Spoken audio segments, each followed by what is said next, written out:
Sir मेरा दो सवाल है, छोटा सा दो सवाल है। पहला तो सर वेस्ट बंगाल में कोलकाता में आपके एक इवेंट था नेताजी इंडोर स्टेडियम में, जिसे दीदी ने परमिशन नहीं दिया, तो डेमोक्रेसी में इसको किस हद तक सही बोला जाएगा? और दूसरा सवाल रोहिंग्या, म्यांमार से जो रोहिंग्या मुस्लिम जो भाग के आ रहे हैं नरसंहार की वजह से या कोई भी वजह से, तो शरण लेने के लिए भारत, उसको आप और आपकी पार्टी कैसे देखते हैं? देखिए, जहां तक कलकत्ता के कार्यक्रम रद्द करने का सवाल है, मेरा हो या पूज्य मोहन भागवत जी का हो, डेमोक्रेटिक वैल्यू का सवाल इसके लिए आता है जो डेमोक्रेसी में मानते हैं। हम कोर्ट में जाएंगे और मुझे कई बार रोकने का प्रयास किया गया, मगर हर बार कोर्ट ने परमिशन दी है। मुझे लगता है इस बार भी परमिशन दे देंगे। और जहां तक रोहिंग्या मुसलमानों का सवाल है, ये मामला शरणार्थियों का सवाल है या घुसपैठियों का सवाल है, ये मामला सुप्रीम कोर्ट में लंबित है। भारत सरकार शपथ पत्र दायर कर अपना स्टैंड वहां पर तय करेगी, क्योंकि न्यायिक अदालत में लंबित है। उस पर मेरा बोलना कुछ उचित नहीं होगा। स्वयं प्रकाश।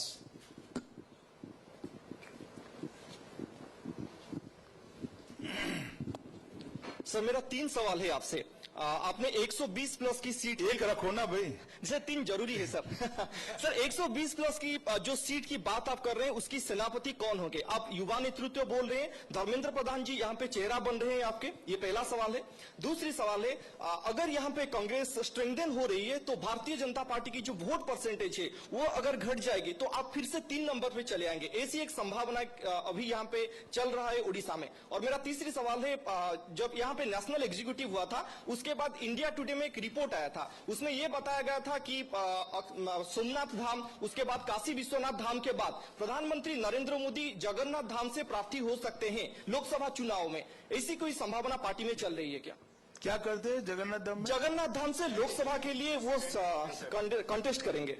नहीं, अभी लोकसभा का चुनाव के वक्त कैंडिडेट अभी डिक्लेयर नहीं हो सकता। जहां तक नेतृत्व का सवाल है, भारतीय जनता पार्टी ने इस पर अभी निर्णय कोई नहीं किया है। और 120 सीटों का सवाल है, मैंने जवाब दे ही दिया है। सर सेनापति कौन होंगे, धर्मेंद्र प्रधान या? निर्णय नहीं करा है भाई अभी। युवा नेतृत्व? अरे निर्णय नहीं किया है। अच्छा। आप तो नहीं हो। ओके सर, अब हमें भी पता है हम नहीं होंगे। सर अगर कांग्रेस यहाँ पे संवाद नहीं है भैया, आपका सवाल समाप्त। सर कांग्रेस के बारे में? अरे कांग्रेस देश भर में सिकुड़ रही है। ओके। कोई एक राज्य बताओ जहां प्रगति हुई है। Okay, thank you.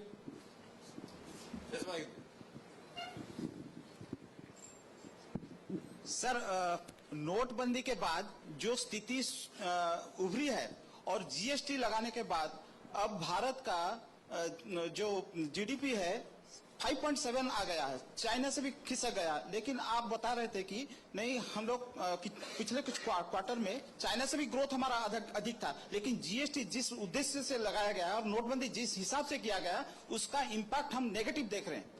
Impact negative नहीं है भैया।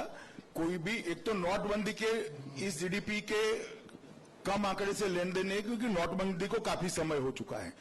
जहां तक ये जीडीपी कम आने का सवाल है, कोई एक क्वार्टर में ड्रास्टिकली 7.1 से 5.6 तक नहीं आ सकता। ये कम इसलिए दिखाई पड़ा है कि जीएसटी के कारण काफी सारे व्यापारियों ने अपना स्टॉक पहले क्लियर किया है, क्योंकि इनपुट क्रेडिट लेनी थी। एक टेक्निकल प्रकार का रीजन है, अगले ही तिमाही में दिखाई पड़ेगा, ग्रोथ रेट पूर्ववत आगे बढ़ेगा।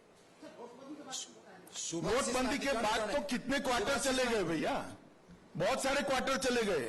अगर रिएक्शन आता है तो सबसे ज्यादा रिएक्शन नोटबंदी वाले क्वार्टर में आना था। Subhashish Mahanti.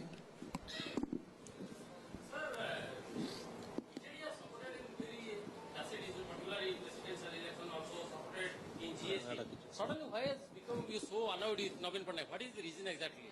So Annoyed. Suddenly you become so annoyed. नहीं, हम It has given support to you. हम बीजेडी पे गुस्सा नहीं है भैया। नवीन सर? बीजेपी पे हम गुस्सा नहीं है, बीजेडी से एनोइड नहीं है। नवीन सर? यहाँ अव्यवस्था और भ्रष्टाचार है, इस पर हमारा गुस्सा है। ओडिशा का विकास थमा पड़ा है, इस पर हमारा गुस्सा है। और ओडिशा का विकास अगर जो बीजेडी नहीं कर सकती है तो मुझे लगता है कि जगह कर देनी चाहिए। Sir, in politics there is no enemy forever. If there is a question of grand alliance come, whether you will welcome.